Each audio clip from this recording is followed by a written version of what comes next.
انا مبسوط ان الحمد لله ربنا عدى مرحله دور المجاميع على خير. ليه؟ بدايتك الوحشه في المجاميع خلتك تجري ورا نقط، النقط دي بتخليك جوه الجيم كتكتيك وكخطط وكسعي، بتخليك تلعب مباراه انت مش عايز تخشها او بسيناريو انت مش عايز تخشه.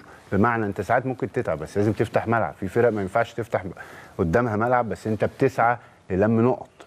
فدي ازعجت مصر ان البدايه كانت سيئه جدا، لكن انت دلوقتي دخلت دور ال 16 جيم تاني خالص، مفيش حاجه اسمها تاريخ، ننسى التاريخ.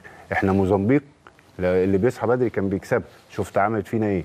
كونغو لعبناها 12 مباراه، هم كسبوا مباراه باسم زئير، ننسى الكلام ده. عندهم فرقه محترمه خاصه في الثلث الامامي.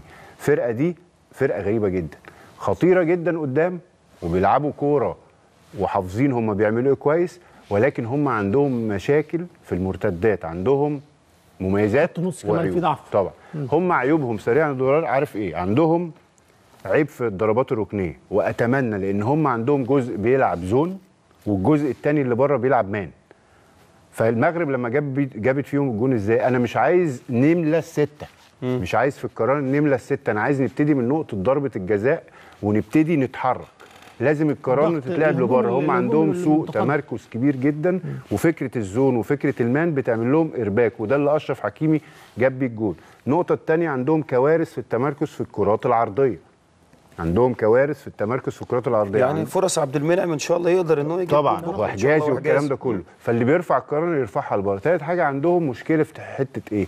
ان هم وهم بيهاجموا الكره لما بتتقطع عندك العمق فاضي واطراف الملعب فاضيه، فهم تعرف تجيب فيهم اجوان. طب ماذا عن خطورته؟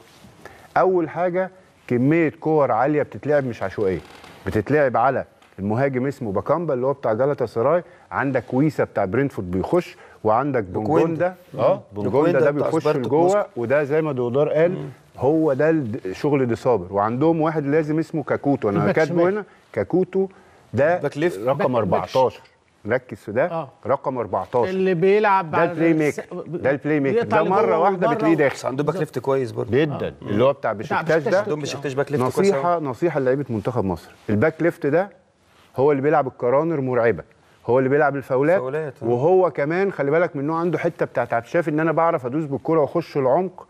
مهم جدا ان اللي هيلعب عليه يمنعه اصلا من الزياده، دي مهم جدا.